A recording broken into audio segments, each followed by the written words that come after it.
독립운동사, 요즘 같으면 영 독립운동사에 너무 무관심한데 이렇게 관심 있는 분들 만나니까 우선 아주 좋네요. 자, 그럼 오늘 2시간 알찬 시간이 됐으면 좋겠어요. 우리는 지난 시간에 독립운동, 기지 건설운동 그 부분을 아마 강의를 들으셨을 텐데 오늘은 독립운동과 관련해서 우선 몇 가지를 얘기를 하고 그러면서 본론으로 들어가도록 하죠. 먼저 얘기할 것은 독립운동 하면 어디서 일어났느냐 하고 교사 연수 시간에 물어보고 오면은 선생님들이 만주요, 상해요, 연해주요 이런 얘기를 많이 해요. 독립운동 하면 한국은 국내를 생각하지 않고 국위를 많이 떠올리는가 봐요.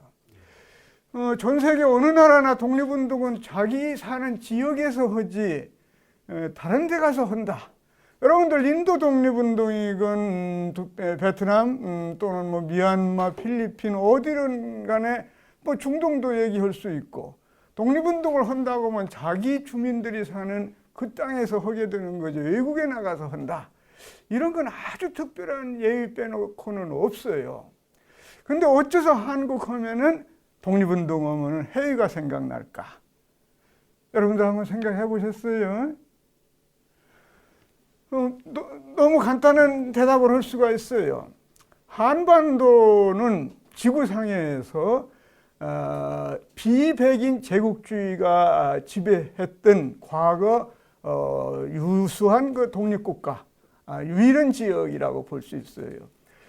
전 세계에는 대부분 백인 제국주의 국가에 의해서 지배를 받았는데 한국은 일본에 의해서 비백인 제국주의 국가인 일본에 의해서 지배를 받았는데 일본은 영국이라든가 프랑스라든가 네덜란드, 인도네시아를 지배한 미국이라든가 필리핀 지배한 이런 지역과는 상당히 다른 그런 식민 통치라는 걸 했더랬어요. 여러분들 잘 알다시피 근대 인간의 기본권이라고 볼 수 있는 언론, 출판, 집필, 결사의 자유가 극히 제한되어 있죠.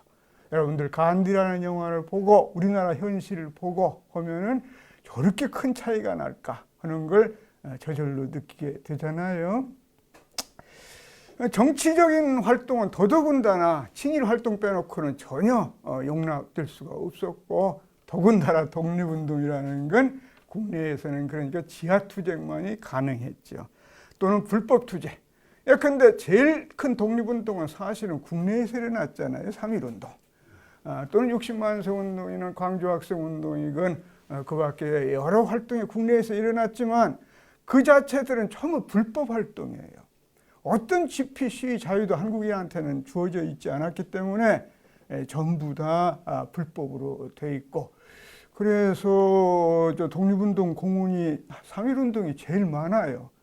잡혀가지고 두드려 맞고 구류당하고 이런 분들도 다 이제 해당이 될 수 있으니까. 그러니까 독립운동을 국위에서 전개할 수밖에 없었다. 이제 그런 점을 먼저 생각을 하죠. 국내에서는 지하투쟁 형태로 할 수밖에 없었고 그 다음에 생각을 해야 하는 것은 여러분들이 제일 애국하고 잘 싸운 나라를 지역을 한번 떠올려 본다 하면은 대개 베트남, 미국을 내쫓은 베트남을 생각할 거예요. 베트남은 1000년 이상 중국과 싸우면서 그것도 일종의 독립운동이라고 볼 수 있는데 그런 걸 벌이고 그렇지만 베트남에서 프랑스 식민지가 이제 한꺼번에 된 건 아니고 베트남은 야금야금 하면서 북쪽에까지 이제 프랑스의 권력이 미치게 되는데 독립운동이라고 할 만한 것은 별로 그렇게 많지 않았어요. 그리고 무장투쟁의 형태로 지속적인 무장투쟁이지 이것은 1930년대에 가서야 드는 거다. 그건 뭐 다른 지역의 경우도 독립운동이 항상 있었던 건 아니에요. 그런데 한국은 1910년 나라를 뺏긴 그 순간부터, 좀 이따 얘기하겠지만 아니 그 이전부터 독립운동 준비를 했고 독립운동에 뛰어들었다. 그리고 무장 투쟁 준비를 해나가는 그런 독립운동이 중심을 또 이뤘다. 만주에서. 이 점을 하나 생각을 또 먼저 해둬야 돼요. 그러니까 한국의 독립운동은 전 세계에서 아주 유례를 찾기 힘든 그렇게 나라를 뺏긴 그 순간부터 나라를 되찾는 1945년 8.15 그날까지 국내외에서 끊임없이 투쟁을 했다. 참 광활하게 싸웠죠. 외국만 하더라도 만주, 또 북만주, 화북지방, 연안지방, 또 이제 중심이 되는 화중지방, 일부 화북지방이 포함이 되지만 임시정부가 활동했던 데는 그 지역이죠. 뭐 시베리아, 연해주, 하와이, 미주 지역, 멕시코나 심지어 쿠바까지도 포함이 되는 전 세계를 무대로 해서 독립운동을 벌린 전 세계 유일한 지역이다. 왜 이렇게 독립운동이 철저하게, 왕성하게, 대단하게 일어났는가? 그것도 우리가 여러 가지로 곱씹어 봐야 할 거예요. 그 다음에 만주에서 독립운동 하면은 되게 만주를 많이 생각하는데, 어째서 만주에서 그렇게 독립운동이 지속적으로, 더군다나 그것도 독립군의 형태로 전개가 됐을까? 여러분들 그 점 한번 생각해 봤어요?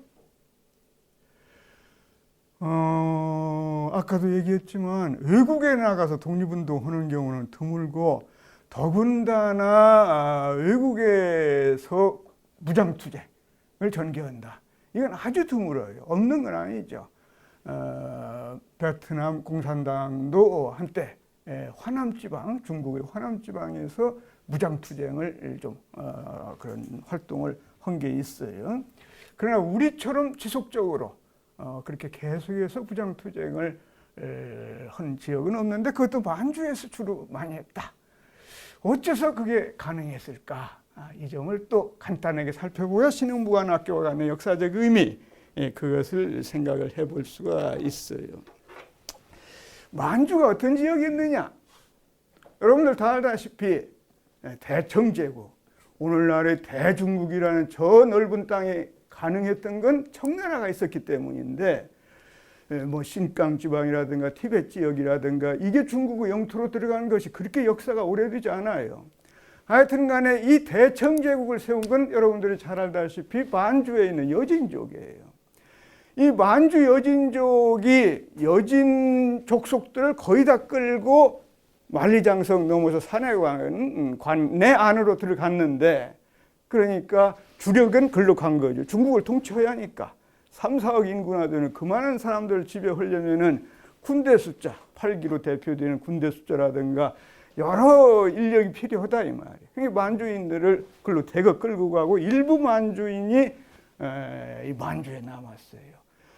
일부 사람들은 이 만주 땅에 들어오질 못하게 했다 이 말이에요. 그걸 봉금이라고 그래요.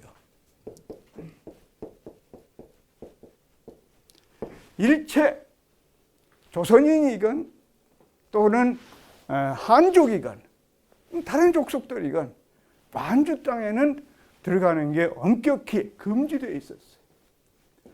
한국인들이 만주 땅에 들어갈 수 있었던 것은 아주 간단해요. 1860년 북경 베이징 조약으로 러시아와 청나라 사이에 저 연해주 땅이 러시아 땅이 돼버렸다 이 말이에요. 완전히. 그 이전에는 완전한 건 아니었어요. 두만강을 경계로 해서 이제 한국인들은 청나라가 지배하지 않는 러시아가 지배하는 연해주로 들어갈 수가 있었어요. 1863, 4년부터 그래서 들어가는 거죠. 그러니까 그때부터 한국인들이 두만강을 넘기 시작했고, 조금 있으면은 청나라가 힘이 약화되는 거, 또 두만강 넘다 보니까 압록강도 넘어 들어가고 하는 건데, 하여튼 그때는 봉금이 해이해진다. 청나라 힘이 약화되니까 약해진다. 그러면서 한족도 이제 만주로 들어오게 된다. 그러니까 만주 땅이 무주공산이라고까지는 못 하더라도 그 광활한 만주 땅이 사실상 사람이 적었다. 사는 주민들은 적었다. 북한도 지방은 여러분들 여행 가보면 알지만 엄청나게 넓은 평야지대가 많이 펼쳐져요. 그 비옥한 대평원, 평야지대. 이걸 어떤 사람들이 갖고 온 거냐면 우리 조선인들이 갖고 온 거예요. 그 두만강 넘어서 글로 들어갔던 거다 이 말이에요. 그리고 신흥무관학교 쪽은 이제 압록강 넘어서 들어간 사람들이 주류를 이루고 있었어요. 하여튼 간에 또 하나 이 만주에서 독립군 활동이 가능했던 걸로는 만주의 그 통치력, 이게 청나라 말기에 와서 아까도 얘기했지만 현저하게 약화된다 이 말이에요. 그 다음에 1920년대, 1911년에는 여러분들이 잘 아는 신해혁명이 일어나고 하면서 청나라가 무너져 버리게 돼요. 그러면 만주는 더욱더 공권력이라고 할까? 국가 권력이 약화될 수밖에 없었고 나중에는 20년대지만 군벌의 시대를 맞이하게 된다. 또 이렇게 여건이 달라지는 것도 우리가 여기서 우리 이주민들을 중심으로 해서 뿌리로 해가지고 만주에서 독립운동을 할 수 있게끔 하는 그런 기반이 되는 거다. 요점이 먼저 들어와야 이 신흥무관학교 이 부분이 잘 이해가 될 수가 있을 거예요. 신흥무관학교와 관련해서 지난 시간에 여러분들이 독립운동, 기지건설운동 그 얘기를 많이 들었을 텐데 그 부분을 한 1분 내지 2, 3분으로 요약을 해서 우리 신흥무관학교로 연결을 시켜보도록 하죠. 1910년을 전후로 해서 이미 그 이전부터지만 일제와 무력으로 직접 싸우는 의병투쟁과 같은 형태, 그 전에 있었던 그런 형태의 투쟁이 이제는 쉽지 않다. 뿐만 아니라 우리가 강력한 무력투쟁을 하기 위해서는 우리의 힘을 기를 필요가 있다. 그래서 요충지에다. 그 요충지라는 건 여러분들이 여행을 해보면 알지만 청나라나 또는 중국 그리고 일본 이쪽 세력이 들어오기 힘든, 그러면서도 거기에 평야지대가 펼쳐지는 되게 그런 데를 우리 독립운동의 기지로 많이 생각을 했더랬어요. 그런 데에다가 무관학교를 설치해서 독립운동 역량을 양성한다. 이게 독립운동 기지 건설운동이라고 볼 수 있어요. 그래서 일제가 필연적으로 중국이라든가 러시아라든가 미국이라든가 다른 나라와 전쟁을 벌일 터인데, 그 전쟁을 벌일 때 우리가 키운 역량으로 우리도 일본에 선전포고를 하고 전쟁을 하자. 일본과 대일전쟁을 전개하자. 이게 독립운동 기지건설운동의 큰 줄거리가 되는 거예요. 거기서 여러분들이 놓쳐서는 안 되는 것이 무장만 양성하는 그런 게 독립운동 기지건설운동이 아니에요. 이 시기 독립운동을 이끌어간 많은 분들은 독립운동을 하려면은 기본적으로 튼튼한 뿌리가 있어야 한다. 그건 우리 이주민들이 생업이라고 할까?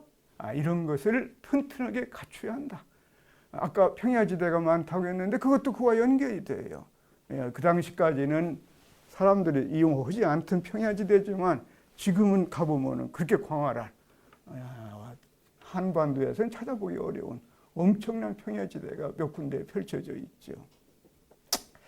하여튼 간에 뿐만 아니라 이렇게 생업을 할 수 있는 조건이 어느 정도 있어야 되고, 또는 생업과 관련된 활동을 해야 되고, 그런과 함께 교육활동, 근대인으로서 우리가 자각을 해서 제대로 근대적 지식, 생활에 필요한 것은 또는 과학 지식이건 모든 근대인들이 필요로 하는 그러한 지식을 우리가 갖추도록 끊임없는 노력을 해야 한다. 그러니까 교육과 한말 표현으로 따르면은 식산흥업, 그걸 기반으로 하면서 또는 병행하면서 바로 무장력을 양성하는 게 또 독립운동, 기지 건설운동이다. 그런데 다른 데 독립운동, 기지 건설운동은 다 실패로 끝나고 말았어요. 뭐 몇 군데 되지도 않았지만 그게 많이 있을 수가 없으니까 여러분들이 이 흥겨호라는 엄청나게 큰 호수가 상당히 커요. 이 러시아하고 완주 사이에 있는데 이 호수 옆에 이상설을 중심으로 한 이상설이 보낸 돈을 중심으로 해가지고 여기 한흥동을 세우고 한민학교를 세워서 무장력을 양성하려고 했다. 이건 하려고 했다고만 나와 있지 어느 정도 했는지는 알 수가 없어요. 사료가 더 이상 안 나와요.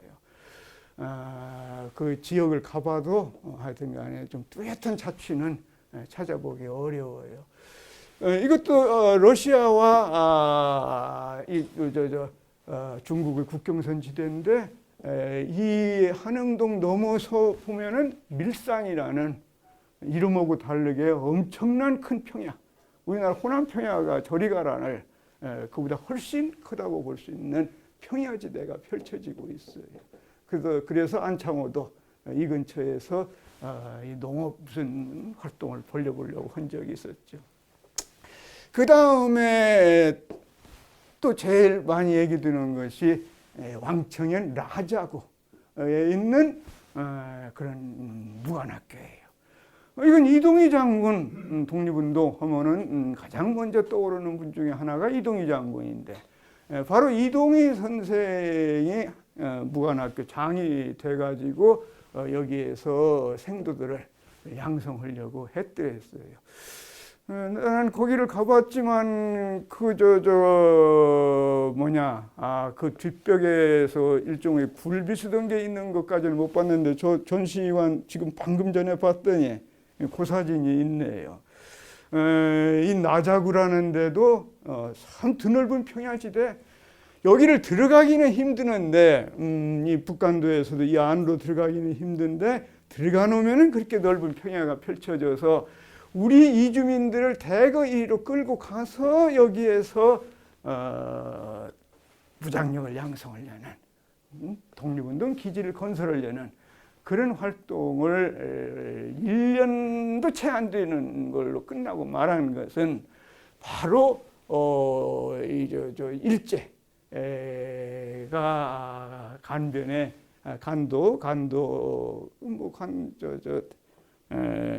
북간도 거기에 영사관을 설치해서 여기에 대해서 간섭을 하고 나와서 폐쇄가 된 걸로 보고 있어요. 마지막까지 살아남은 게 어디냐? 바로 합리하. 여러분들한테는 이게 압록강이다 이 말이야. 압록강 바로 건너편 쪽에 합리하라는 데가 있어요.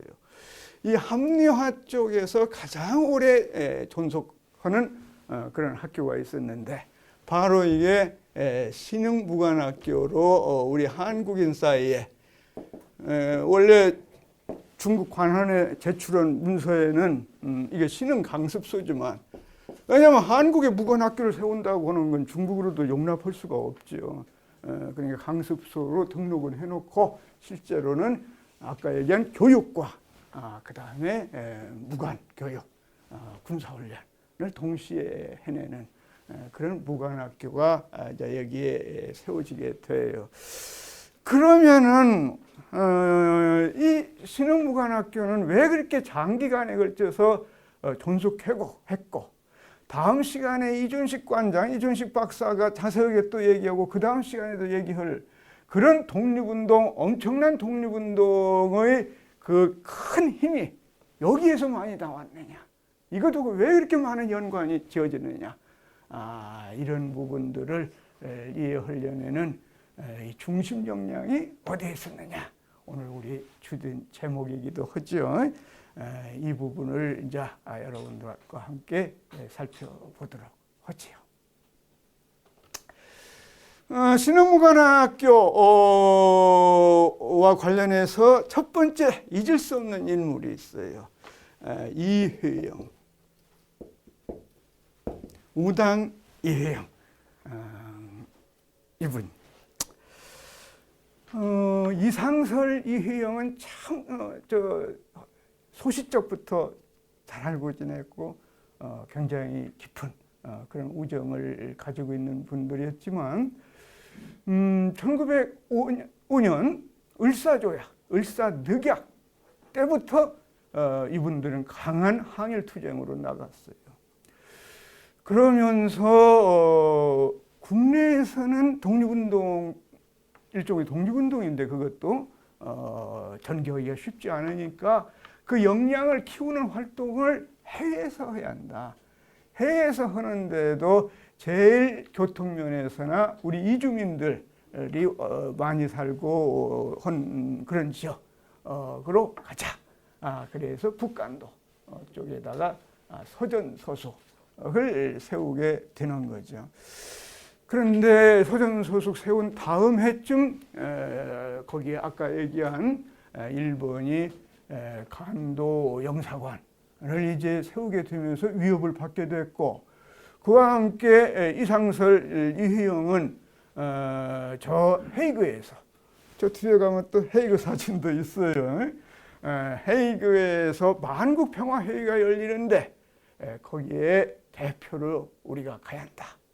물론 그것은 고종 황제의 비밀 내락을 받은 거고, 거기에는 또 이 우당 이회영이 상당한 역할을 했어요. 어쨌든 간에 여러분들이 잘 알다시피 정대표로 이상설, 부대표로 이제 두 분, 이중호고 이준, 이렇게 세 분이 헤이그로 파견이 되는 것 때문에 그래서도 서전소속은 일단 끝났어요. 그 뒤에도 이회영과 이상설은 1908년, 9년 만나서 우리가 독립운동 기지를 건설해야 한다. 그래서 유사시에 항일 전쟁을 벌이도록 하자 하는데 합의를 본과 동시에 여러 가지 활동을 이제 하게 돼요. 국내 각지에 이제 학교를 세우면서 그 학교와 연합해가지고 교육을 통한 활동이라든가, 그와 동시에 만주 지방을 다니면서 어디에 무관학교를 세우는 것이 좋을까, 그런 생각을 이제 하게 돼요.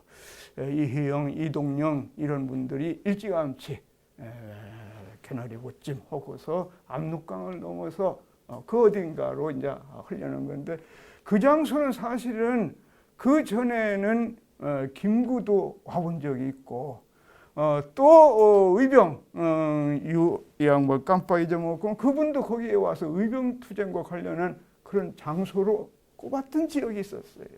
그 지역 어디로 가자.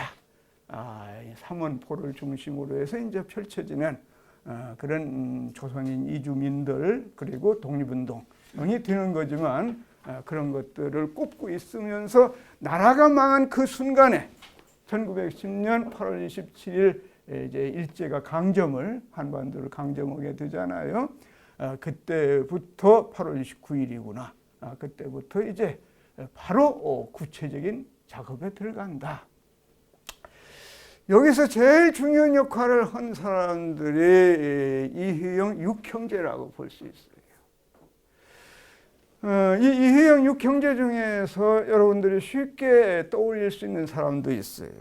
어떻게 보면 이회영보다 더 유명할지도 몰라요. 우리나라 초대 부통령이 누군지 아세요? 성제 이시영 선생이죠. 우리가 이승만 정권을 친일파 정권이라고 비판을 많이 하는데, 첫 번째 우리가 이 대통령, 부통령을 뽑는데 부통령의 독립운동을 한 그런 대표적인 분으로 모셔야 한다.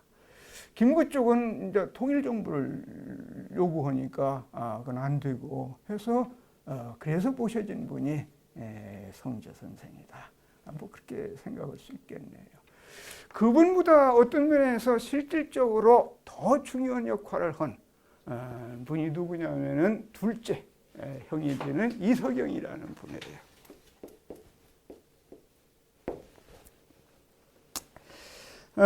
육형제 회의라는 게 열렸는데 여기에 이렇게 얘기하는 게 나오죠. 이 회의이 교목세신으로서 그러니까 두 대에 걸친 우리나라 갑족이라고도 부르고 최대의 말하자면 벌열 가문이라고도 얘기할 수 있는 그런 집안이죠.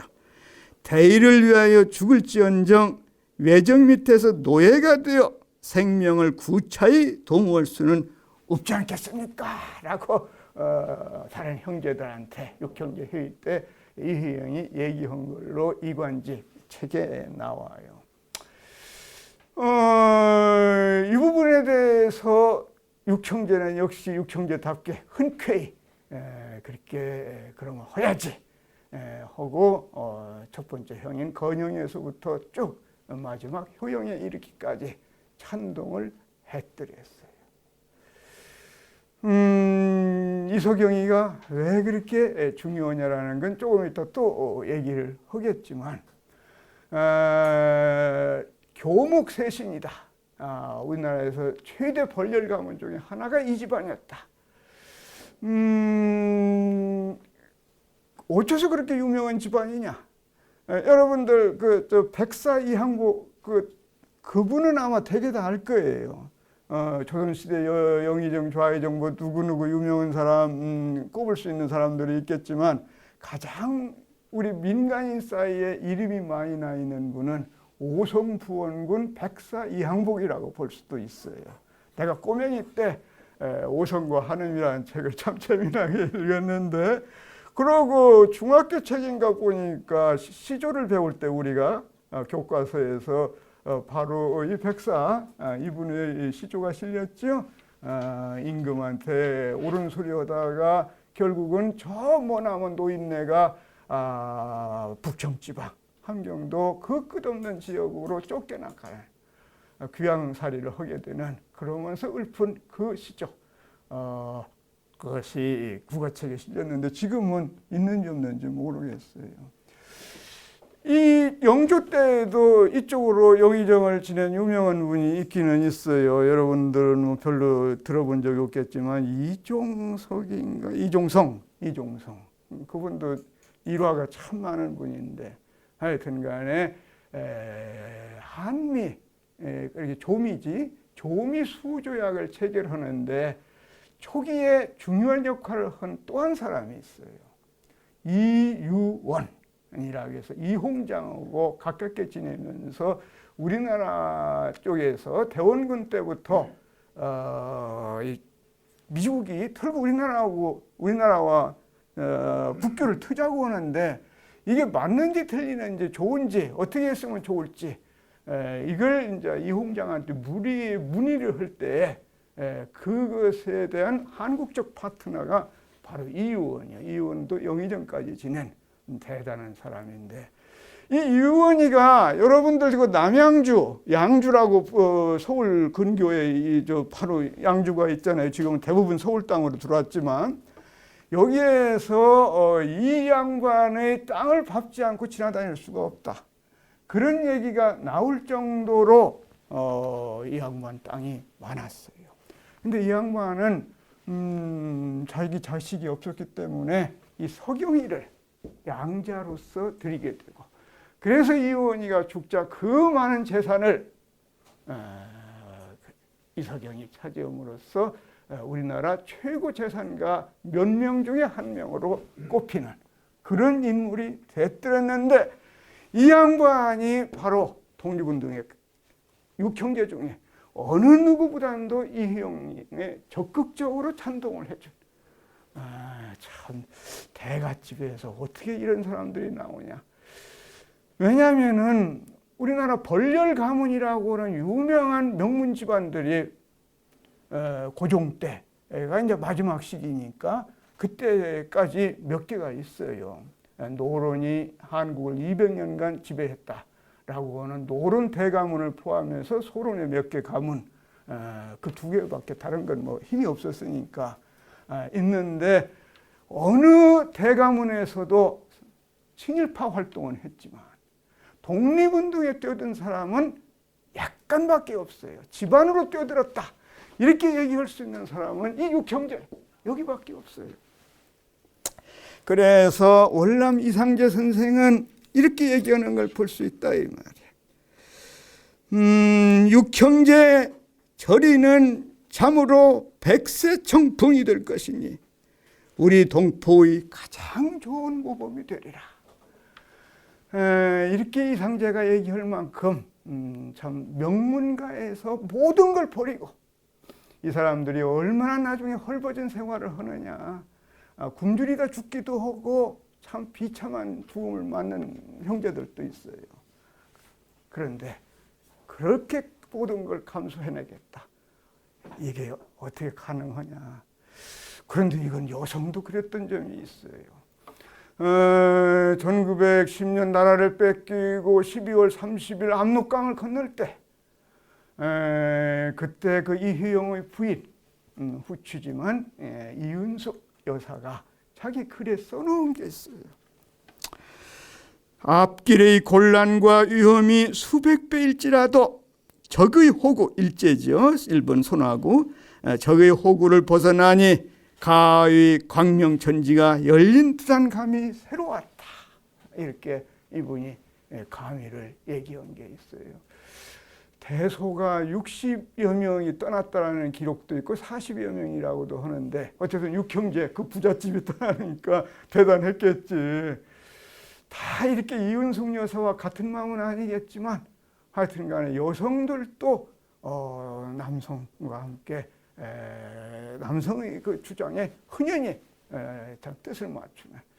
사실 남자들도 만주를 간다. 지금 만주 가는 거고 전혀 달라요. 그때는 만주가 아까 얘기했잖아. 봉금에 묶여있고 뭐고 해서 여기가 사람 사는 데인지도 모르겠고 짐승소리 울음소리만 들리는 도무지 인간이 발자취를 어떻게 남기는지를 알 수가 없는, 가면 어떻게 살아야 할지도 모르는 그런 지역이 만주였어요. 더군다나 대갓집 여성이라는 건 대마님들 아니야. 이 양반들이 부인들 다 따라 나선 거예요. 이건영, 이석영, 철영, 이휘영, 이시영, 이효영 다 부인까지 다 데리고 가족들 싹 데리고 간 거다 이 말이야. 참 대단한 거죠. 이 못지않게 대단한 그런 사람들이 또 있었어요. 안동 하면은 의병장도 많이 나오고 했지만 이 1910년 이전에도 거기에 서울하고 연결이 된 아까 이휘영이라든가 이런 쪽하고 연결이 되어 있는 그런 그 계몽학교가 세워져서 또 활동도 그랬는데 하여튼 나라가 망한 순간에 우리도 만주로 가서 독립운동 기지건설을 해야 한다. 쪽에 당시 고성희 씨 종갓집으로 종갓집인 지금 그 집이 이제 복원이 됐어요. 아주 근사하죠. 큰 집이에요. 철도가 이제 지나가고 오는데 그 철도를 좀 바꿔놔가지고 제대로 이제 그 집이 보관될 수 있도록 그렇게 해놓은 집이 됐는데 나는 그거 듣기만 해서 나 그전에는 여러 번 가봤지만 이제 지금은 새로 복원했다라는 건 그 손자한테 듣기만 했어요. 하여튼 간에 이상용, 석주 이상용. 그리고 이 안동에서 힘이 센 양반들은 어느 양반이냐면은 안동 양반이 아니라 안동 김씨가 아니라 의성 김씨예요. 이 의성 김씨, 김대락 일가. 김대락은 자기 손녀, 애까지 뵌 손부가 있었는데 손녀, 손부까지 다 데리고 거기도 몇십 명, 40~50명이 되나? 다 데리고 나갔어요.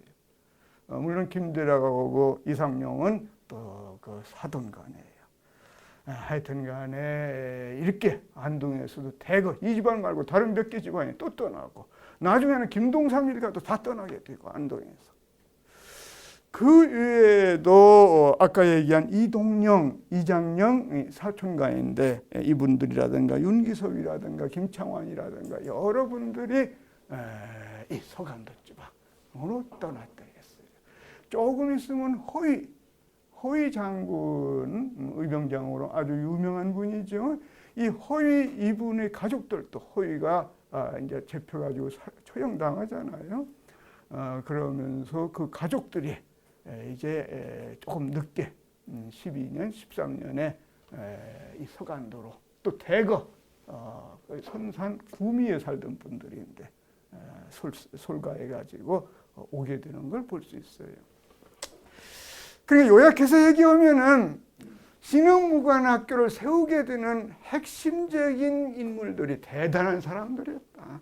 모든 걸 버리고 자기 모든 걸 독립운동에 걸고 그러면서 정말 제대로 된 독립운동을 하겠다. 이런 강렬한 의지, 또 그걸 뒷받침할 수 있는 재력, 이런 걸 갖춘 분이었다. 이 점이 너무 중요한 게 되겠죠.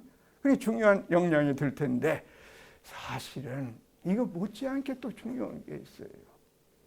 그건 뭐냐면은 서간도 지방의 주민들은 주민이 중요한 건데 이 양반들을 말하자면 위층, 상층을 구성하고 있는 거고 주민들은 대부분이 평양도에서 지독하게 못 살다가 소작농으로 못 살다가 완주 땅에 가면은 서간도 지방에 가면은 땅떼지기 하나라도 생긴다 커다라 이런 얘기를 듣고 온 사람들이에요.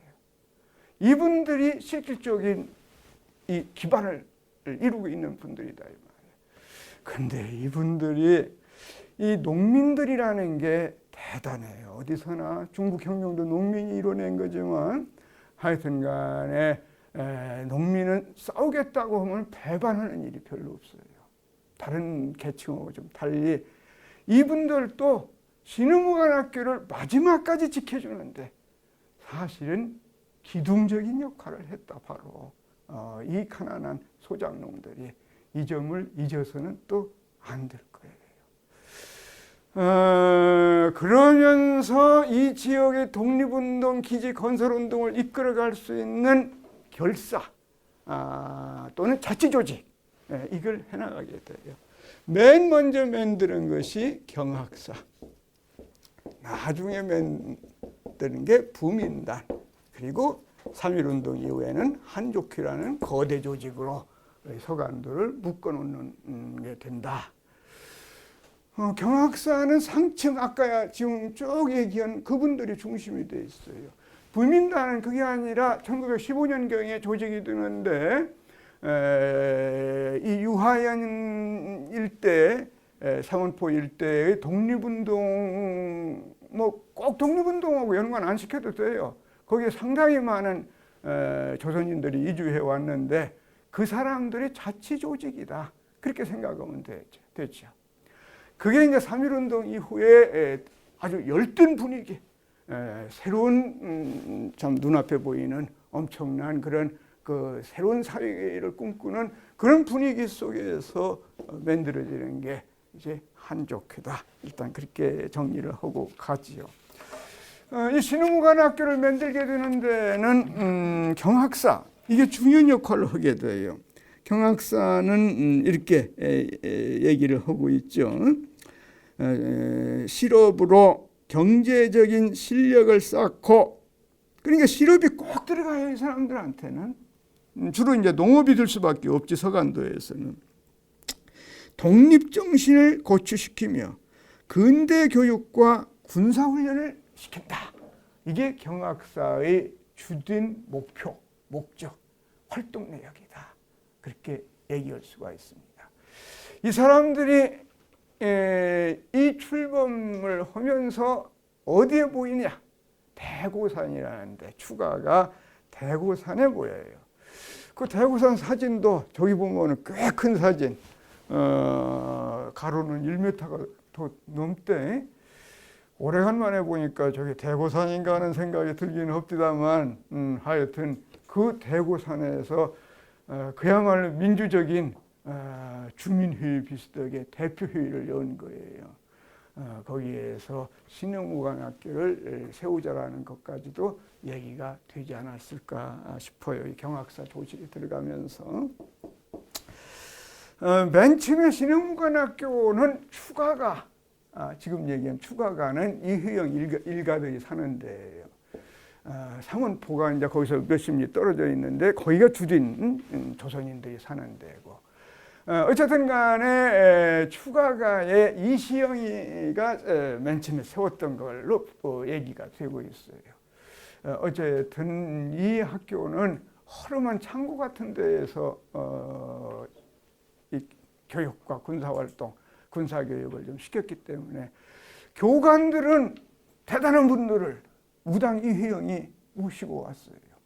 대한제국 무관학교 출신들, 이 중에는 항일 의병 활동에 참여한 분들도 있는데 그런 분들로 예컨대 이관직이라든가 김영선이라든가 여러 사람들을 이미 이휘영이가 1910년 이전에 사귀고 있었고, 김창완이 몇 분들이 또 이세영도 여기에 가담을 하지만 충무공의 후손으로 되어 있는 이세영, 이런 분들도 다 무관학교에서 간부로 있었거나 또는 군대 군인으로 장교로 있었던 그런 분들이에요. 그러니까 당시 이 군사학교를 정식으로 공부하고 나온 사람들이기 때문에 상당한 수준의 무관교육을 시킬 수가 있었다. 그냥 적당히 하는 그런 교육이 아니다. 이 점도 우리가 충분히 또 염두에 두어야 돼요. 그런 속에서 이 추가가 제1위 졸업생을 추가가에서 배출했는데 몇십 명이죠. 그런데도 1위 졸업생도 유명한 사람들이 몇 사람 있어요. 대표적으로 변형태를 꼽죠. 변형태는 나중에 이승만 정권에서 국무총리, 외무부 장관을 지내는 사람으로 그렇지만 하여튼간에 변형태 이름도 50년대, 60년대 참 많이 듣던 이름이에요. 성주시 독립운동에서 혁혁한 활동을 하게 되는 그 사람들 다 1위 졸업생이에요. 그러니까 1위 때부터 신흥무관학교는 예사롭지 않았다. 이렇게 생각을 할 수가 있겠네요. 허나 이 신흥무관학교가 제대로 작동을 해서 활동을 하려면은 추가가 가지고는 안 된다. 제대로 된 무관학교를 세워야겠다. 그렇게 생각할 수밖에 없었는데, 하지만 이 만주 땅에는 한국인들이 토지조차도 매매할 수가 없었어요.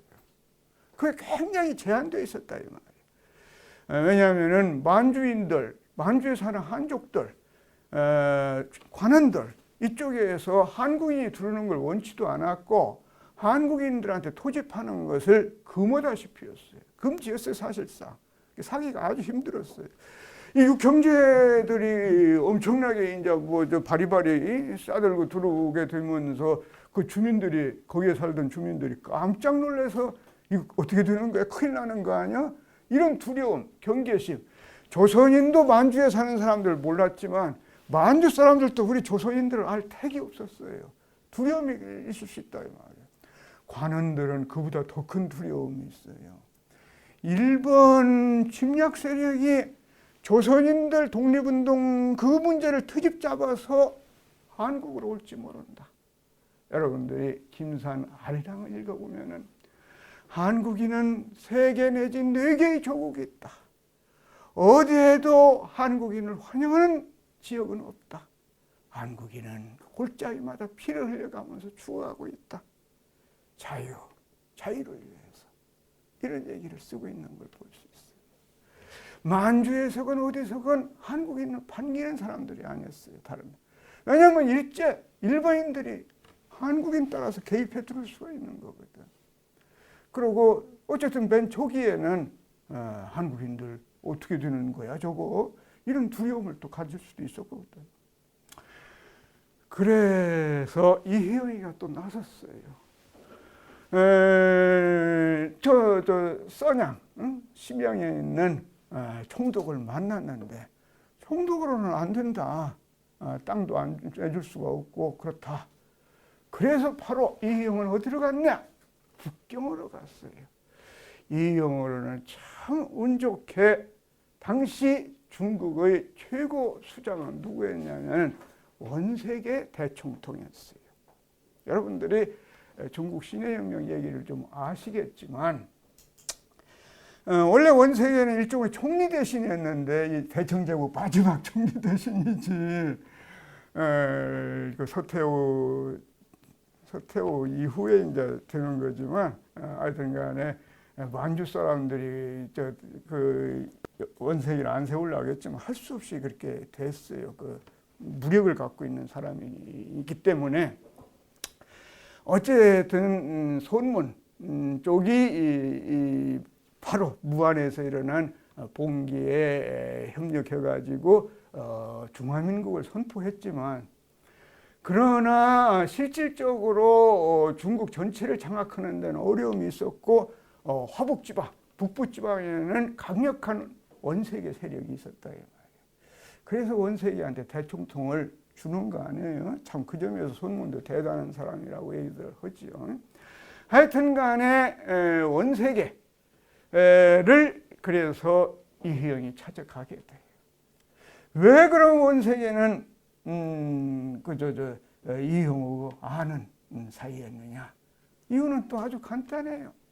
아까 이유원이라는 이름을 했는데 이 이유원이가 이홍장이하고 가까웠고 이홍장의 막하 세력이 바로 원색이었는데 이모군란이 일어났을 때 그 이후에 청나라를 대표해서 파견된 자가 바로 원색이었고 한때는 원색이가 고종정부에서 힘이 세가지고 아주 못된 짓도 많이 했다. 압력을 세게 넣고 그랬다. 여러분도 그렇게 배웠을 거예요.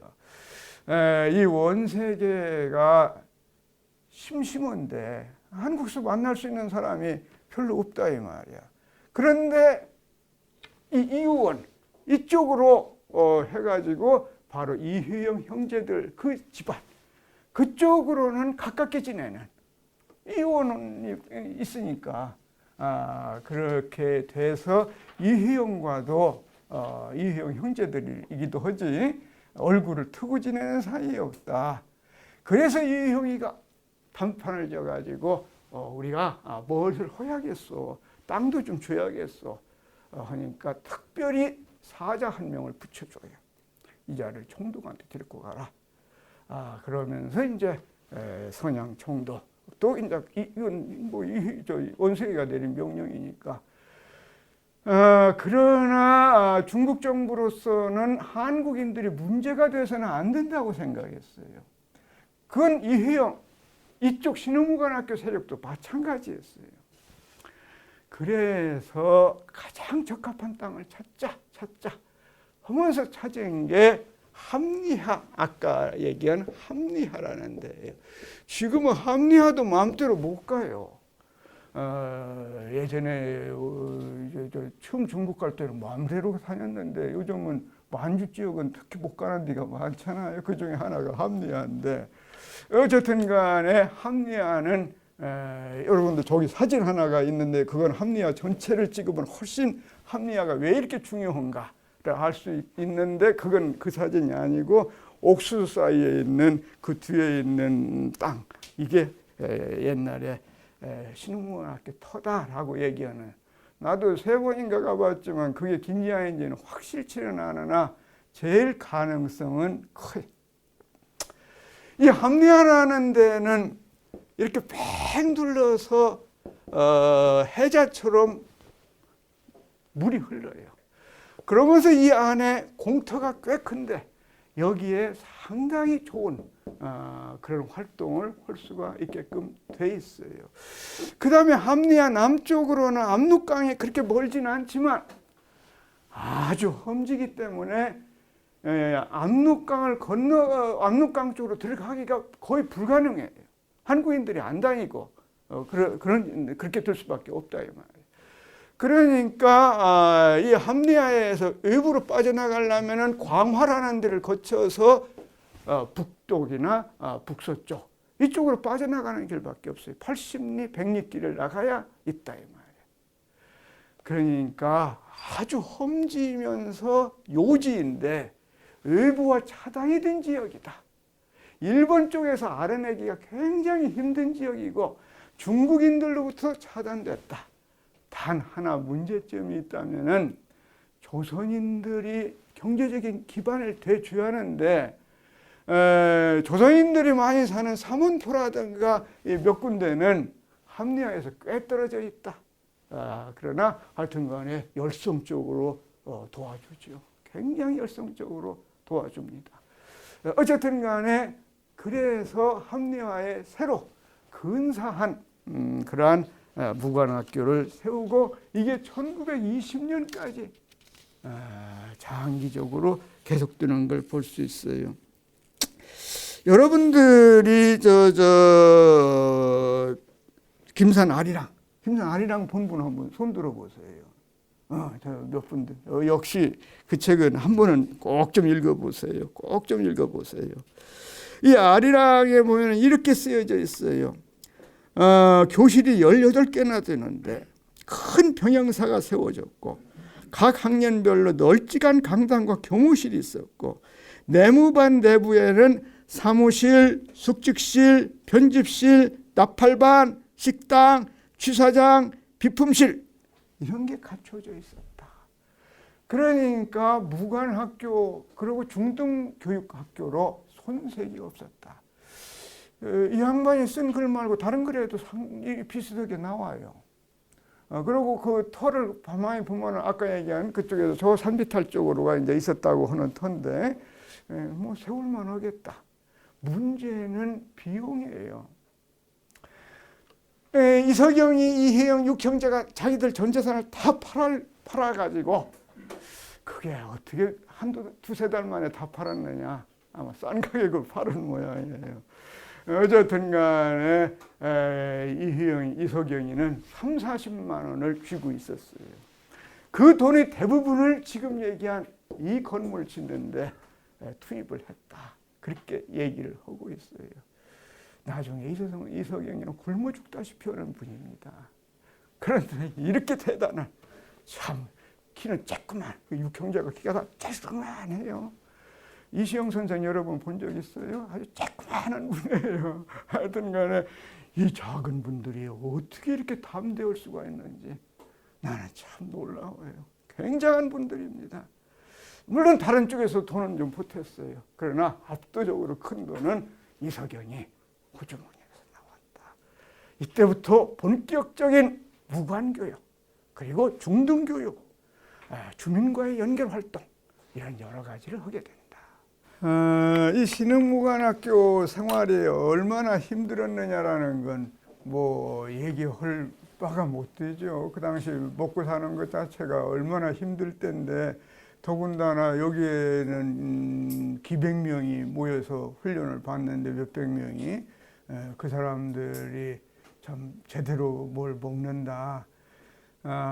반찬이라는 게 있었겠느냐. 밥이라는 거 참 그게 뭐냐, 뭘로 된 게 밥이었느냐. 그것만 힘든 게 아니라 급식만 힘든 게 아니라 이 학생들이 합리화 농사져 먹을 땅은 광화에 나가야 있지 여기에는 없어요. 여러분들 가보시면 알지만. 그런데 이 학생들한테 밥은 해줘야 하고 그것도 다 무료로 대개는 해줄 수밖에 없지요. 그것도 이혜영 부인 이은숙 여사라든가 여러 집안에서 또 맡은 거야. 그게 참 그 서너 명씩 또 맡아가지고 밥을 해주고 한다는 건데 이석영 집안은 그래도 같은 형제라도 여전히 돈이 있으니까 좀 음식이 있지만 이혜영 집안만 하더라도 돈 다 떨어지고 해가지고 제대로 학생들한테 먹여줄 게 없었어요. 그거 써놨어요. 그렇게 이은숙 여사 그려보면은. 참, 그러니까 우선 사람이 먹어야 하는데 얼마나 굶주림 속에서 교육, 일반 교육이지, 그 다음에 군사교육, 그리고 또 실습으로 농업도 학생들이 하고 그랬거든요. 군사교육으로 야간교육 같은 것은 받기가 참 좋았을 거예요. 산이 많고 험해서 그런데 한번 갔다 오면 반 죽음 되게끔 아주 고된 훈련, 이런 강행군을 해낼 수가 있는 그런 지형이 많았어요. 그런 훈련은 제대로 받았고 그렇겠지요. 여기서는 좀 따로 그 당시 주민들, 학생들의 혼연일체가 돼서 어떤 식으로 민족의식, 민족교육, 군사교육 어떤 분위기 속에서 받았는지 그런 부분을 또 살펴보도록 하죠. 그것과 관련해서 우선 첫 번째로 얘기할 수 있는 게 교가, 신흥무관학교 교가예요. 주민들은 그 근처 일대, 그러니까 삼원포구까지를 포함하는 거예요. 신흥무관학교 교가를 그렇게 즐겨 불렀다고 그래요. 학생들이야 참 말할 것도 없지요. 그 가사를 보면 이렇게 되어 있어요. 갈춤 추고 말을 달려 몸을 단련코 새로운 지식 높은 인격 정신을 길러 썩어지는 우리 민족 이끌어내어 새나라 세울리 뉘이뇨. 칼춤 추고 말을 달려. 사실 신흥무관학교에서는 총이 없었어요. 그래서 목총으로 훈련, 여러 가지 제식 훈련이라든가 그런 걸 했더랬어요. 그렇지만 하여튼 그런 목총이나 또 간단한 칼이라 무기 이런 것 가지고도 학생들은 참 내가 칼춤 추고 그 백마 타고 막 싸우는 전사 이런 걸 상상하면서 또 군사교육을 하고 하는 걸 연상을 떠오르게 하는 그런 연상이 떠오르는 그런 대목이 맨 첫 줄에 나온다. 새로운 지식, 높은 인격, 정신을 길러. 이게 바로 기본적인 목표의 또 하나의 군사교육만 받는 게 아니다 이 말이야. 그러면서 썩어지는 우리 민족 이끌어내어 새나라 세월이 뉘이뇨. 나는 이 대목이 대단히 중요하다고 봅니다. 여러분들 염상섭이 만세전 읽은 분 한번 손 들어보세요. 만세전. 역시 이 자리에는 그런 분들이 계시네요. 염상섭이 만세전의 원제목이 뭐였는지 아세요? 묘지예요. 묘지.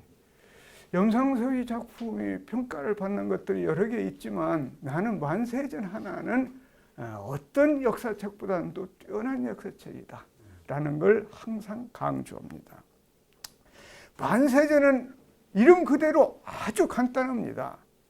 만세 전의 얘기예요. 만세는 3.1운동을 가리켜요.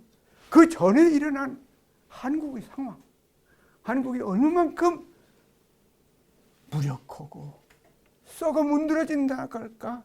희망이 없는 좌절. 어째 여기에서 한국인들이 인간으로서 살 수 있느냐? 인간답게 살 수 있느냐? 이런 비통한 생각을 갖게끔 하는 그런 상황. 그 상황을 일제의 무단적 그 억압. 어느 역전에 가거나 이 학생이 신문호새끼에서 부산으로 와가지고 우리나라 역전 차가 쓸 때마다 헌병이 들어와서 시비 거는 거예요. 이 학생한테. 검문한다는 말이에요. 뭐 따지고 묻고 데리고 가고 그러는 거예요. 그렇게 우리 한국이 완전히 갇힌 사회였을 뿐만 아니라 감시받는, 좀 뭐 좀 배웠다 하면은 움직이고 뛸 수가 없게끔 만들어버리는 그런 식의 사회였어요. 그 일제 때 나온 책입니다. 이 책이 23년. 묘지라는 책은 그 당시 새생활인가? 내가 거기서 처음 봤는데 그건 21년인가 2년에 나온 잡지예요. 거기 맨 처음에 실린 거예요. 일제가 왜 이걸 허용했는지를 나도 참 의아스러워요. 물론 조금은 해방 후에 나온 걸 고쳤어요. 어쨌든 간에 거기에 보면은 묘지와 같은 게 한국이다. 한국은 묘지다. 정말 묘지다. 이거 어떻게 할 수가 없는 그런 사회처럼 보이는 거예요. 1910년 나라를 뺏겼을 때 이렇게 신흥무관학교 세우고 헌데에서는 민족정신 키우고 하면서 의기를 키우는 칼춤추어 가면서 내가 나라를 찾겠다라는 장한 그런 생각에도 젖어보는 그런 게 있었지만 국내에서는 참 힘들었다 이 말이에요. 워낙 지독한 억압사회였어요. 그런 속에서 누구도 우리가 같은 민족인지 인간을 어떻게 살아야 하는 건지 우리한테 희망이 있는 건지 이런 걸 생각해낼 수가 없었어요. 우리가 재작년에 3.1운동 100주년을 맞았지요. 참 뜻깊게 맞이해야 하는데 정부에서도 일반 사람들 경우에도 난 뜻깊게 그렇게 맞은 것 같다는 생각을 안 들어요. 약간의 행사만 있었을 뿐이에요. 한국인이 지금의 한국인으로 태어난 거, 새롭게 인간으로서 재출발한 거, 이것은 3.1운동 때문입니다. 만세 만세 방방곡곡 도처에서 만주 서간도 북간도 어디에서나 그 만세를 외치면서 인간들이 된 거예요. 희망이 생긴 거예요. 같은 민족이라는 걸 알았어요. 우리가 1600만 이 사람들은 같은 민족이다. 우리끼리 이제 우리나라를 세워야 한다. 이런 생각을 처음으로 가졌던 거다. 수많은 사람들이 가졌던 거예요. 처음으로. 여성도 새로 태어났고 노동자, 농민도 새로 태어났고 농민, 노동자로 다 그랬던 겁니다. 여기에 신흥무관학교 바로 그 얘기를 하고 있는 거예요. 교가에 이 단어가 들어가 있어요. 썩어지는 우리 민족이 끌어내요. 새나라 세우리 누이며 우리 배달나라의 우리 청년들이라. 배달이라는 말이 어느 정도 사용된 것도 이때부터라고 볼 수 있어요. 그전에는 극소수만 썼던 말인데 두 팔 들고 고함쳐서 노래하여라 자유의 깃발이 떴다. 이렇게 난 이 노래 여러 번 들었지만 노래를 워낙 못해서 그런지 잘 못 부르겠어요. 그런데 이거 부를 줄 아는 사람들 민족문제 이런 곳에는 몇 분이 있어요. 이때 노래 같은 것은 상당히 좀 주민들이나 학생들한테 힘을 줬던 것 같아요. 용진가 이 신흥무관학교 교가 못지않게 또 많은 주민들이 불렀던 노래가 용진가. 그것도 아는 사람들 꽤 있어요. 지금도. 또 8월 29일 국치를 맞으면은 학생이건 어린아이건 노인네건 부녀자건 모두 다 신흥학교에 모였다. 왜냐하면은 지금은 우리가 4대 국경일을 갖고 뭐가 있고 또 뭐가 있고 해서 6월 항쟁이라든가 광주 항쟁이라든가 뭐가 있으면 거기에 맞춰서 또 뭘 하고 그러는데 1919년 그때로는 우리가 기릴 만한 그런 그것도 없었어요. 물론 지금도 4대 국경일 노는 거잖아. 그거 빼놓고는 일반 사람들 잘 모르죠. 참 기가 막힌 나라인데 어쨌든 그때는 그나마 그것도 없었고 하나가 있었다 이 말이야. 나라를 빼앗긴 날, 일제가 한국을 강점한 날, 수천 년 내려왔던 그게 이제 완전히 자유를 잃어버리게 된 그날을 기리는 그거가 10년대 유일하게 기릴 수가 있는 기념일이었어요. 그래서 이런 노래를 또 불렀어요. 경술년 주 8월 29일은 조국의 운명이 다한 날이니 가슴을 치고 통곡하여라. 자유의 새 운이 온다. 자유의 새 세상이 올 거다 하는 기대를 담은 그런 노래를 목이 터져라 그렇게 외쳐드렸어요. 10월 3일 개천절. 지금 10월 3일은 좀 심하게 얘기하면 가짜 10월 3일이에요.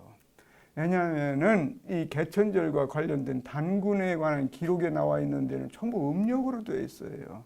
음력 10월 3일이라는 말은 나온다 이 말이야. 그러나 양력 10월 3일 옛날에는 없었는데 제헌국회에서 1948년인가 9년으로 내 기억돼요. 그때 국회 회의록 읽어보면은 우리가 국경일을 정한다 하면서 이제 4대 국경일을 정했어요. 그때 이 개천절이 이제 들어가게 되는데 개천절 날짜가 불확실하다. 단군이 언제 나라를 세웠는지가 확실할 리가 없지요. 그러면 어떻게 해야 할 거냐? 일제 때는 우리 독립운동하는 분들, 우리 주민들, 한국인들이 많이 기념했는데 음력 10월 3일로 했다. 그런데 음력 10월 3일은 좀 춥고 그러니까 따뜻한 날로 합시다. 어떤 사람이 그렇게 발의를 했어요. 어떤 국회의원이. 그러니까 그게 의견이 모아버렸어요. 기왕에 날짜도 모르고 하는데 10월 3일로 하자. 그래서 우리가 노는 날이 돼버렸어요. 그날. 저 함석근 선생이 이 날이 꼭 필요하냐. 나는 그 지적이 맞다고 봐요. 이 날이 꼭 필요한 건 아닌데 일제 때는 꼭 필요했어요. 단군을 중심으로 우리 피가 다 같은 형제 피다. 이건 일제 때는 굉장한 호소력이 있는 거예요. 지금은 조금 달라졌죠. 하여튼 그 다음 넘어가자고요. 그런가 하면은 신흥무관학교 졸업생으로 구성된 신흥하구단에서는 선열의 시범이라는 것을 외쳤어요. 그걸 또 한번 읽어보자고요. 나는 국토를 찾고자 이 몸을 바쳤노라. 나는 결애를 살리려 생명을 바쳤노라.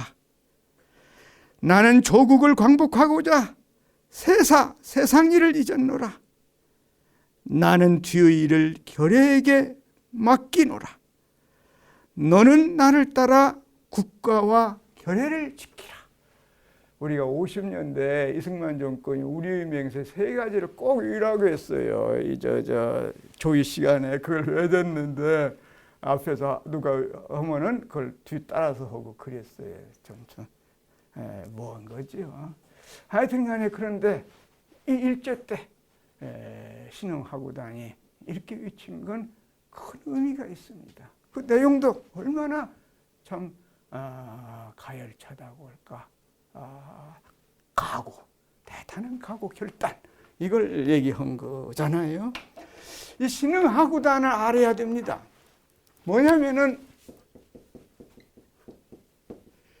신흥무관학교가 신흥무관학교답게 존재할 수 있었던 건 바로 이 신흥하구단이 있었기 때문이다.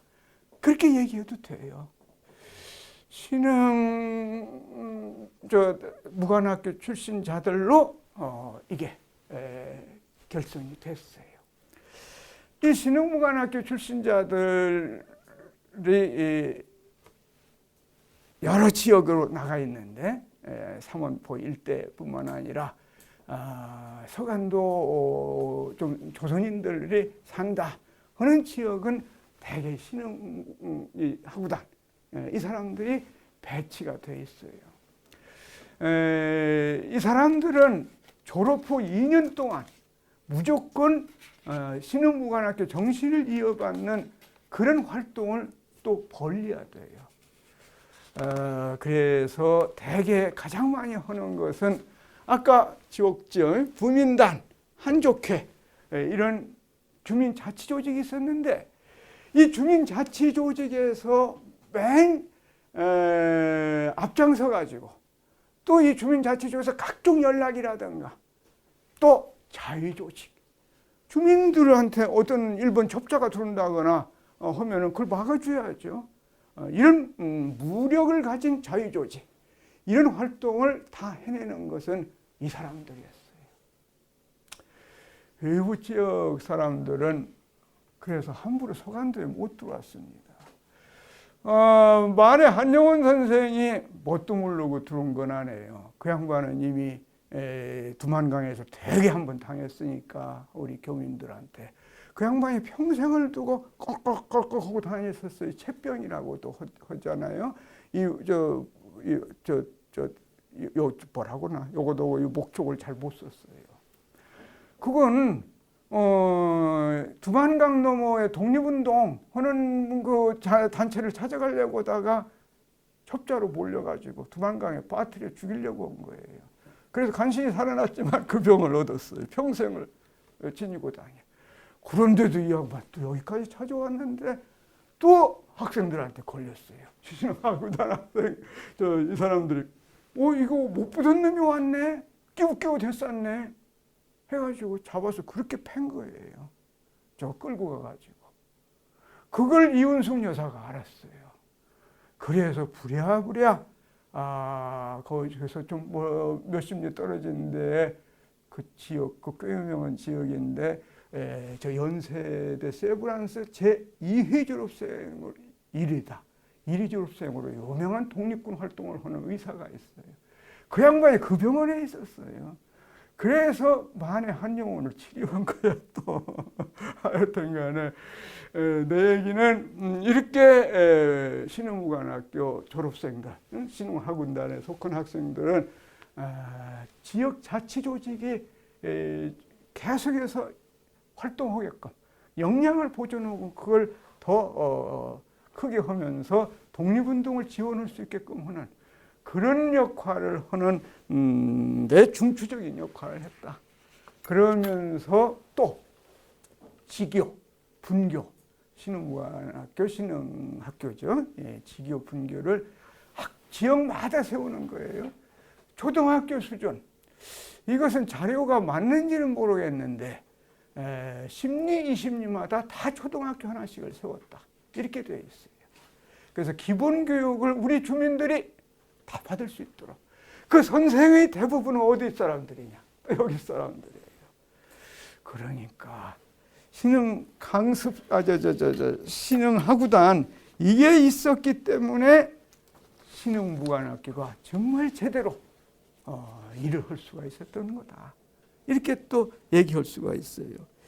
뿐만 아니라 여기에서는 신흥학우부, 맨 처음에는 신흥교부라고 했었는데 신흥학우부를 냈어요. 지금 이게 남아있는 게 내가 본 건 신흥학우부 제2회에 나온 건데 아주 두터예요. 어떻게 이 300페이지나 되는 200페이지 정도나 되는 그런 책을 그 참 힘든 가난 속에서 낼 수가 있었을까? 그런데 이걸 월간 또는 격월간으로 됐어요. 남아있는 게 지금 사진으로 찍어서 지금 보관되어 있는 것만 하나가 더 있다고 내가 들었는데 그건 난 아직 제대로 못 봤어요. 하여튼 간에 이 신흥학우부 이게 또 상당히 중요한 역할을 해요. 이것은 군사교육이라든가 중등학생들한테 필요한 근대적 교육, 아까부터 내가 강조한 게 있죠. 그런 교육을 여기에다가 또 내용을 실을 뿐만 아니라 일상생활들, 농사짓는 방법, 남녀관계, 남녀관계도 이제 달라져야죠. 우리가 얼마나 여성차별했어요. 이런 종합잡지의 역할을, 진짜 종합잡지야 그러니까 그런 역할을 했어요. 그러니까 이건 학생들한테만 감격적으로 읽히는 책이 아니라 주민들한테도 꼭 필요한 거였다. 얼마 찍었다라는 건 자료가 분명하게 나오진 않는데 상당량을 찍었지 않겠느냐. 그래서 이거 하나 계속 이렇게 만들어내는 것만 해도 얼마나 힘들었을까. 여기에 실려 있는 내용 중에 이런 게 있습니다. 절망이라는 병. 여러분들 내 강의를 들으면은 신흥무관학교 학생들은 굉장히 참 앞서가는 사람들이고 우리 민족의식에 투철한 사람들이고 그래서 조국을 찾겠노라고 그렇게 참 모든 걸 다 바치는 그런 걸로만 생각할 거예요. 허나 이 학생들도 순식간에 절망에 빠지고 그러다가 다시 친구들과 손을 잡으면서 또 결의를 굳히고 그러다가 또 좌절이 되고 1910년대 그 힘든 세상에 얼마나 많은 좌절을 겪었겠느냐. 그게 바로 여기에 실려 있더라고요. 절망이라는 병. 이 병이 얼마나 우리 깊숙이 다 모든 우리한테 뻗쳐있는 무서운 병이냐. 여러분들 생각해 보세요. 지금도 절망이 느껴질 때가 있는데 그때는 얼마나 심했겠어요. 그 모든 걸 이겨낸다. 그 다음에 백서농장으로 가자고 해요. 백두산 서쪽에 있는 농장, 이런 뜻이에요. 백두산 서쪽에 있는 농장.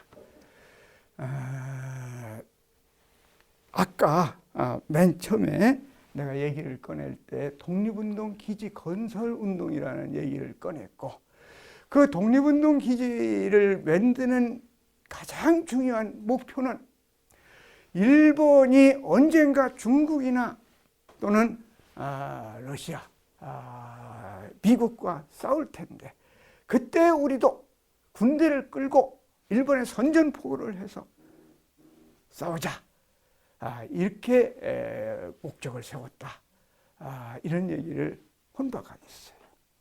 1914년이 그런 해로 느껴졌어요. 구주대전, 그 당시 동아시아에서 부른 이름이죠. 구주.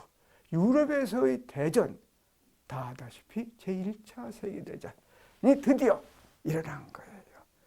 순식간에 독일이 러시아 선전포고고, 러시아가 독일의 선전포고고, 오스트리아도 물론 하프스부르크 헝가리 제국이 또 그렇게 했고, 그 다음에 영국, 프랑스가 독일의 선전포고고 하는 게 하면서 엄청난 그야말로 살육작전이 일어나게 되죠.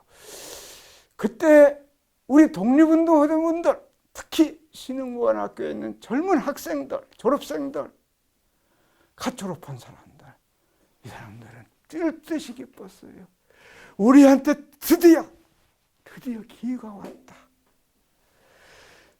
일본이 독일 쪽으로 붙을 것 같다. 그렇게 예상했어요.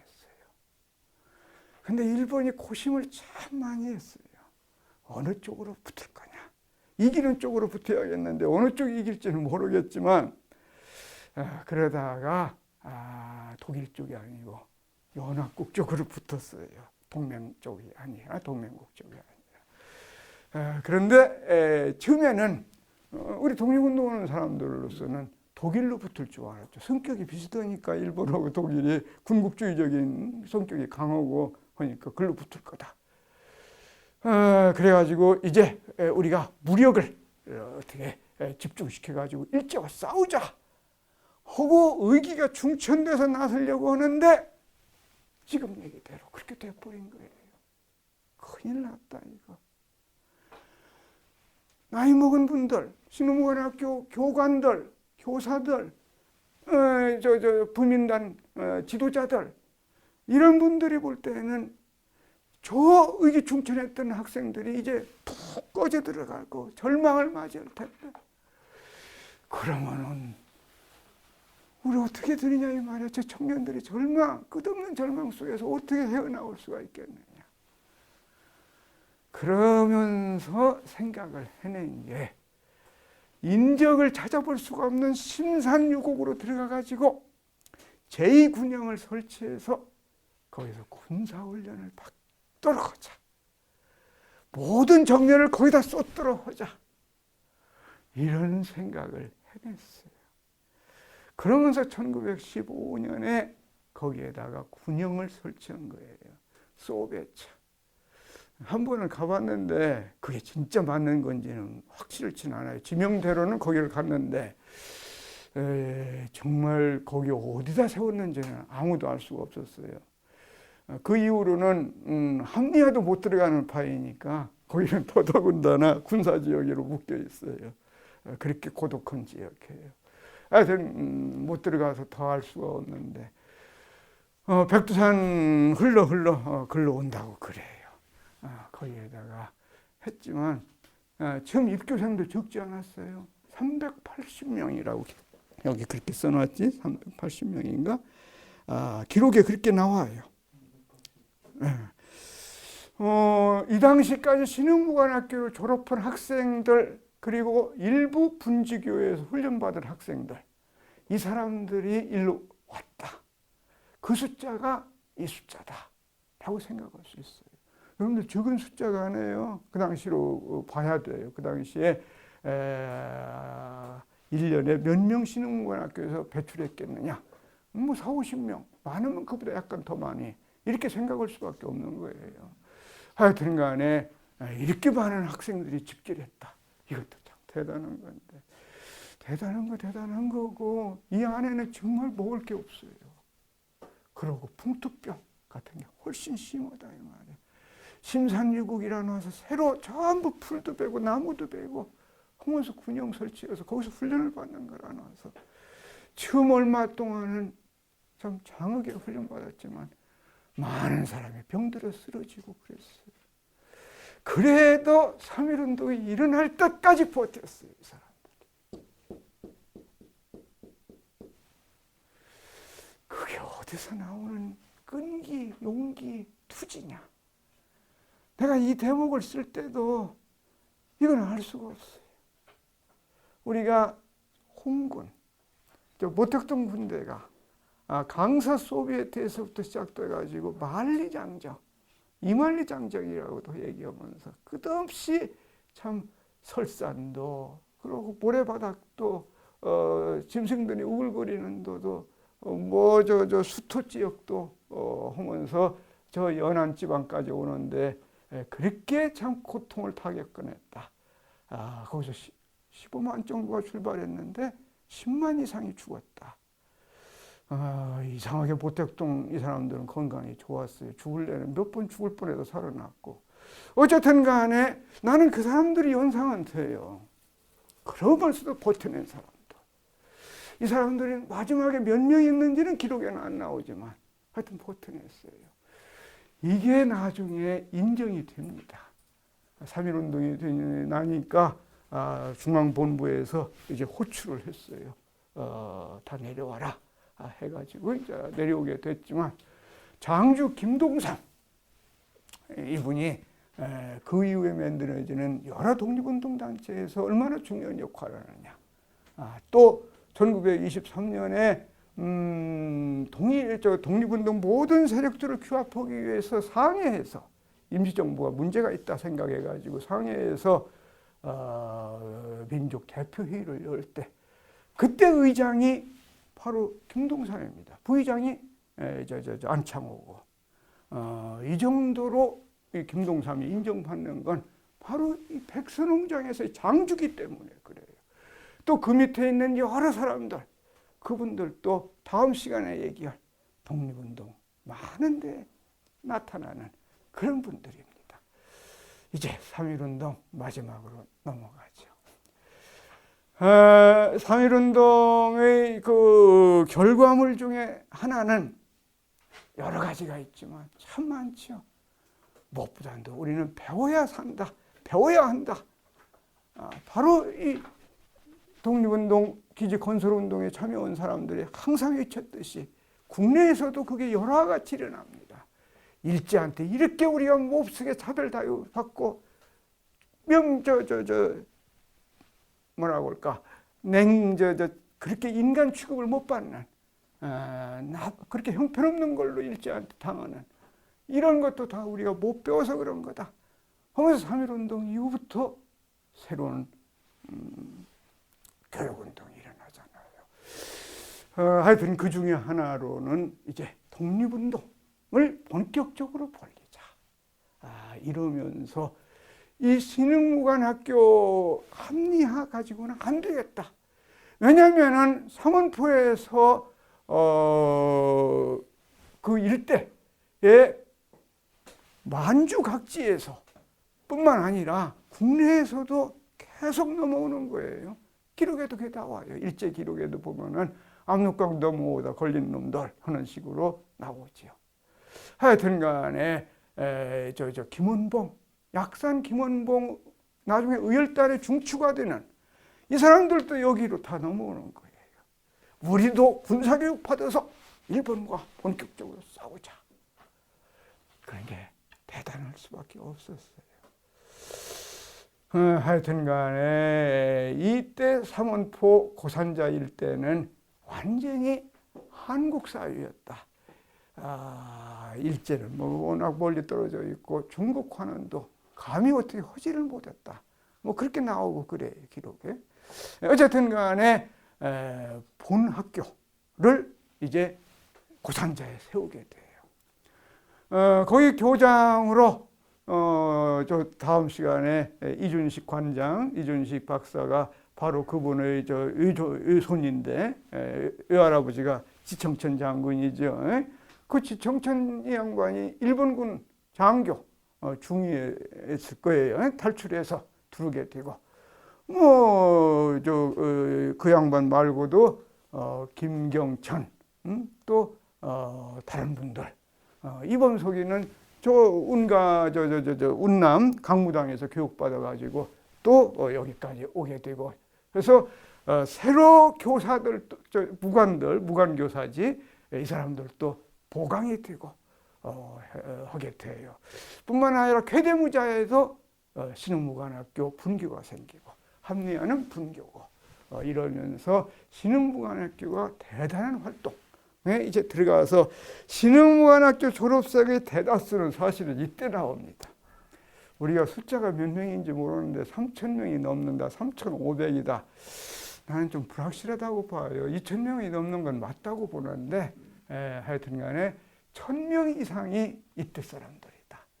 왜냐하면 내가 여러 가지로 계산해 보니까 3.1운동 이전의 졸업생은 800명 정도가 아니겠느냐. 그렇게 책에도 쓰고 그랬어요.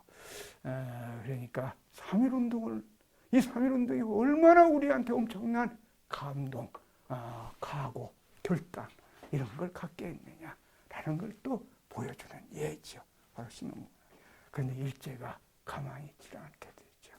그러면서 신흥무관학교에 마적단에 습격을 하고 또 일제가 직접 군대도 보내고 처음에는 경찰, 무장경찰을 보냈고 그리고는 이제 경술대학살이라는 게 다음 시간에 나올 겁니다만은 일어나고 하면서 폐교운명을 맞게 됩니다. 이상으로 본 발표 마치고 이제 여러분들하고 토론을 하도록 하지요. 예. 꼭 신흥무관학교가 아닌 걸 질문하셔도 돼요. 독립운동 관련해서 질문하셔도 돼요. 예, 말씀하세요. 그럼 학제가 지금 맨 처음에는 6개월이라고 그랬잖아요. 1기 졸업생은요. 1기 졸업생 교육기간이요. 그게 나도 좀 약간씩 변동이 있어서 명확하게 말해 내 책에 여기 쓰여져 있을 거예요. 일기. 처음에는 이제 6개월 정도 1기 졸업생 나오고 그 다음에는 뭐 2년, 3년 그랬는데 그 일종의 학제 같은 게 정해져 있지는 않았었는데 그죠? 그게 우리가 50년대, 60년대도 그러고 일제 때도 그런 게 있었는데. 한 학교에 여러 계통의 그 학급이 있을 수가 있어요. 여기에도 주로 군사교육만 받으려는, 심지어 3.1운동 이후에는 3개월만 군사교육 받고 나가겠다. 이런 학생들도 있어서 그 3개월짜리 단기 교육도 만들어 놨고 6개월짜리도 있고 1년짜리도 있고 그래요. 그리고 중등교육까지 제대로 받는 걸로는 원칙이 아마 3년으로 내 기억하고 있어요. 4년짜리라는 기록이 나오는데 그게 좀 그렇게 믿을 만한지 그게 모르겠어요. 3년짜리는 맞을 거다. 왜냐하면 그 당시 중등교육을 그렇게 많이 했으니까 그렇게 생각이 되는데, 그래서 이 교육이 그렇게 여러 개로 나뉘어서 하기 때문에 딱이 몇 개월이다 또는 몇 년이다 이런 식으로 잘라 얘기하기는 어렵지요. 6개월짜리가 맨 처음에는 있을 수 있어요. 그러나 합리화 쪽부터는 여러 가지 교육 중에는 예컨대 중국 이름을 가진 교사도 있어요. 그 사람은 틀림없이 중국어를 가르쳤을 거예요. 한어. 그러니까 내가 하려는 얘기는 중등교육의 수준에, 국내 수준에 맞춰서 여기서도 교육한 게 많다.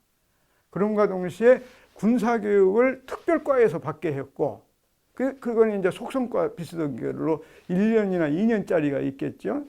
그런가 하면은 이제 중등교육 받는 모든 학생이 받아야 되는 군사교육이 또 있었어요.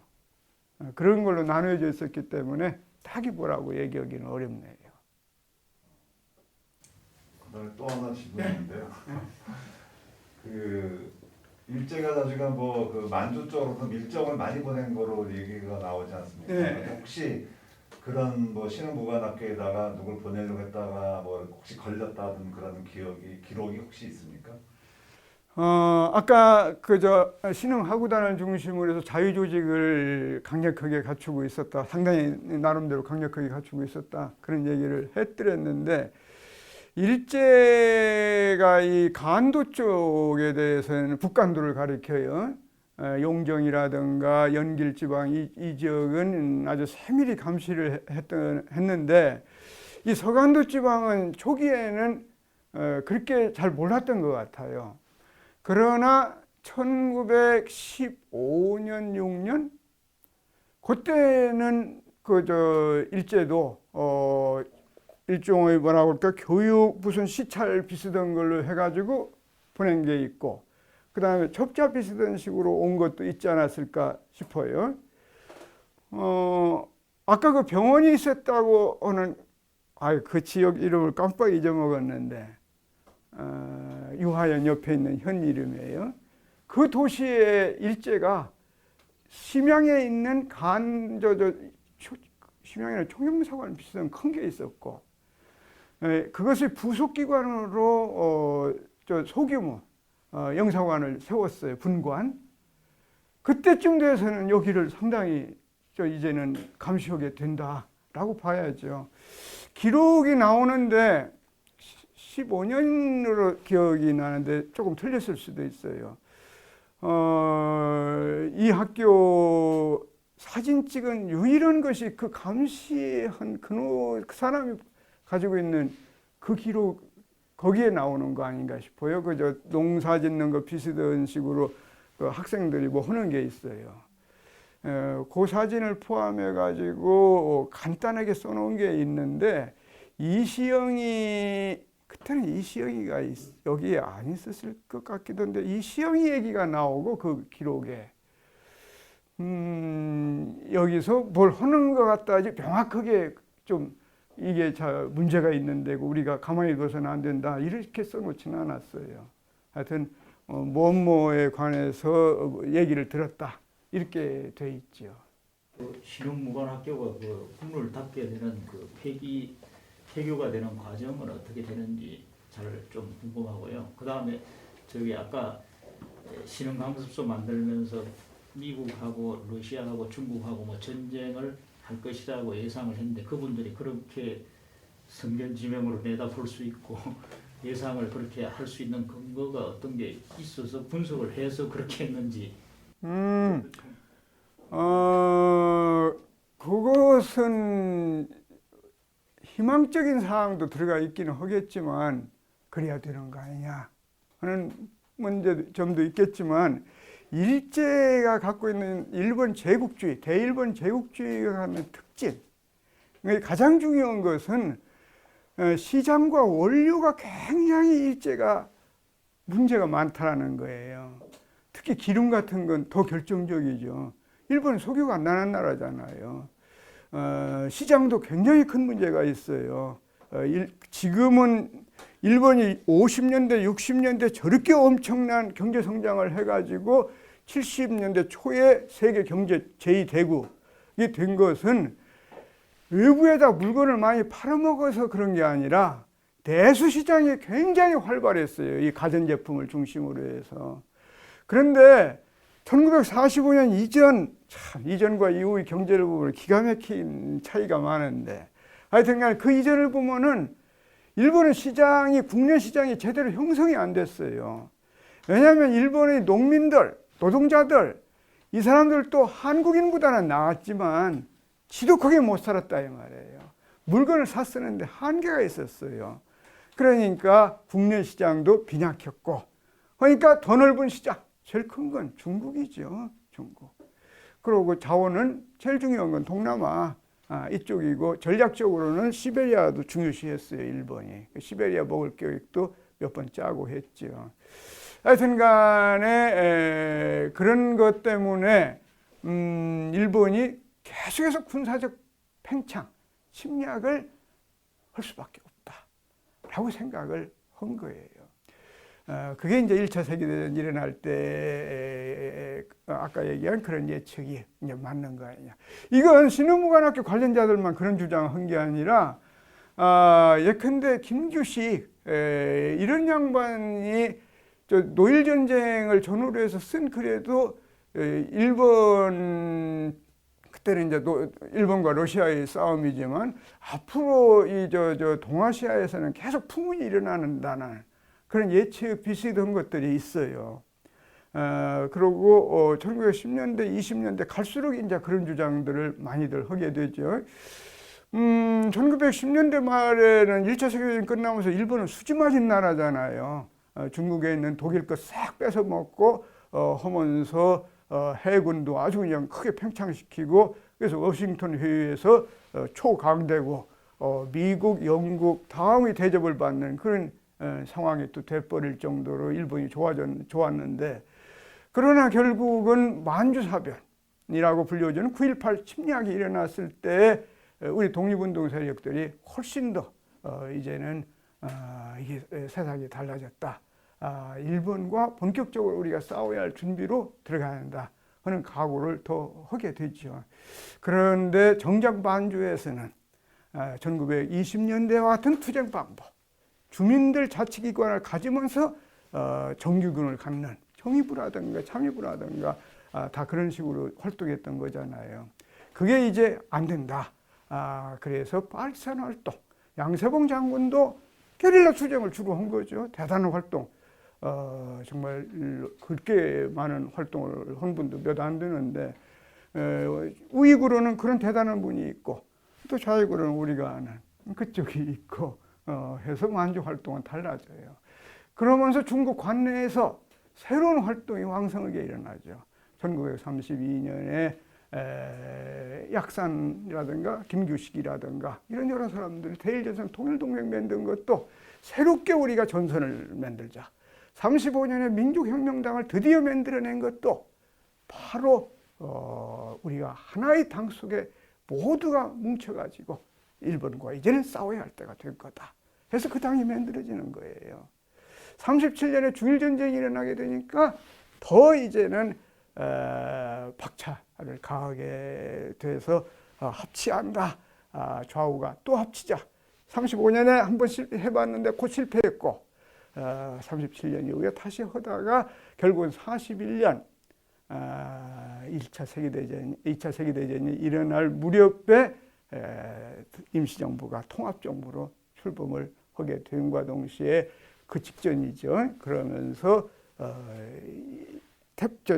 진주만 기습은 다음 날인가 다음 날일 거예요. 굉장히 빠르게 선전포고하는 것도 전부 다 아까부터 얘기한 이 맥락에서 하는 거예요.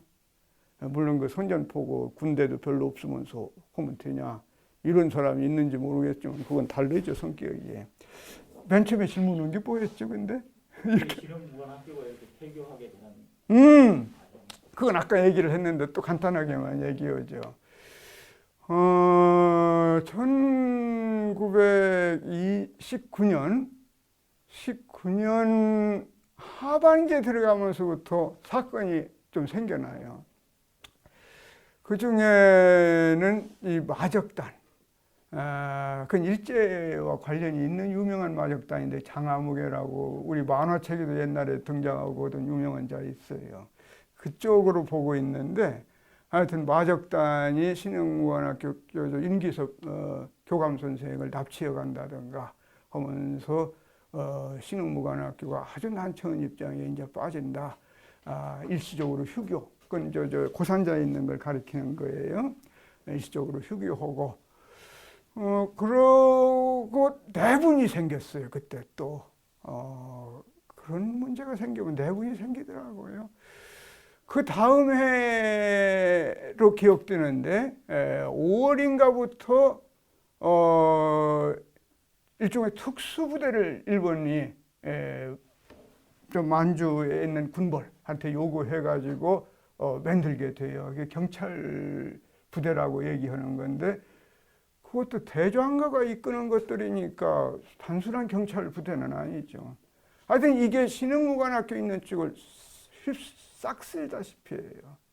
아주 참혹할 정도로 거기 많은 사람을 저 김동삼 동생이 그때 잡혀가서 10몇 명이 한꺼번에 한 자리에서 죽여버렸죠. 그놈들이. 그 사람들이. 그런 일이 일어나고 하니까 이제 서간도 일대가 쑥대밭이 됐고 거기에 마지막 박차를 가한 게 청산리 전쟁 직후에 일어나는 경술대학살 해가지고 도처에서 학살을 저지르는데 여러분들은 북간도 일대에서만 그 학살이 있었다 이렇게 생각할 사람도 있어요. 그런데 서간도에는 저 관동군이 직접 들어와요. 그래가지고 관동군 이계연대인가가 서간도 일대를 싹 쓸면서 또 죽이기 시작하는 거예요. 그때 죽은 숫자가 서간도 지방에 자료가 나는 좀 믿기는 어렵다면서도 수천 명으로 나와 있어요. 수천 명. 북간도 일대는 지금 대개 6, 7천 명에서 3, 4천 명 설이 있죠. 오늘 이렇게 여러분들과 같이 대화를 나눌 수 있게 돼서 참 좋습니다. 반갑고 감사합니다. 이렇게.